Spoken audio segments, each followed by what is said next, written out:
20 വർഷത്തെ റുവാണ്ടൻ ജീവിതത്തിൽ ഡിയാൻ ഫോസിക്ക് ഒത്തിരിയേറെ ശത്രുക്കളും ഉണ്ടായിട്ടുണ്ട്. വനഭൂമി കയ്യേറി അവിടെ ജീവിക്കുന്ന ജീവിവർഗങ്ങളെ ഉന്മൂലനം ചെയ്യാനെത്തുന്ന മനുഷ്യൻ തന്നെയായിരുന്നു ഡിയാൻ ഫോസിയുടെ എക്കാലത്തെയും ശത്രു. ഡിയാൻ ഫോസി മരിക്കുന്നതിന് ഏകദേശം 1 മാസങ്ങൾക്ക് മുൻപ് തന്റെ സുഹൃത്തിനയച്ച കത്തിൽ ഇപ്രകാരം പറയുന്നു: A latest poacher captured the also A gold smugglers.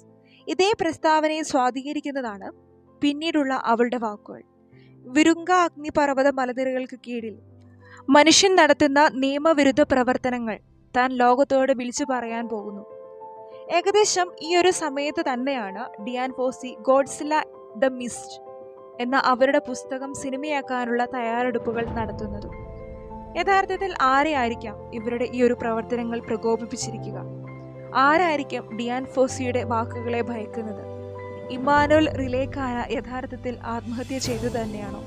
ഡിയാൻ ഫോസിയുടെ കയ്യിൽ കണ്ട മുടിയിഴകൾ ആരുടേത്? റുവാണ്ടൻ അധികൃതർ ഇരയോടൊപ്പമാണോ അതോ വേട്ടക്കാരോടൊപ്പമാണോ? ഇന്നും അവ്യക്തമായി തുടരുന്ന ചോദ്യം.